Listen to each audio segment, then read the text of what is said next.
আমার করা উচিত ছিল, আমার যাওয়া উচিত ছিল, আমার আসা উচিত ছিল, আমার বোঝা উচিত ছিল, আমার হওয়া উচিত ছিল।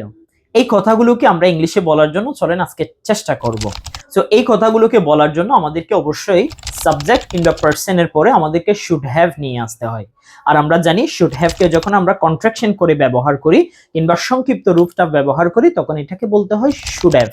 ওকে, শুড হ্যাভ একসাথে বললে এটা হয়ে যায় শুড হ্যাভ। তাহলে চলেন আমরা কিছু সেন্টেন্স আমরা মেক করে ফেলি। যদি বলি আমার করা উচিত ছিল, আমাদেরকে বলতে হয় I should have done, I should have done. আমার যাওয়া উচিত ছিল, আই শুড হ্যাভ গন।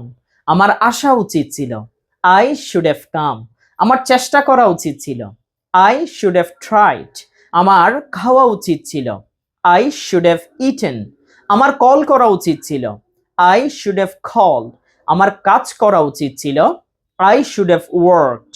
আমার হওয়া উচিত ছিল, I should have been. আমার অ্যাক্টিভ হওয়া উচিত ছিল, I should have been active. আমার সিরিয়াস হওয়া উচিত ছিল, I should have been serious.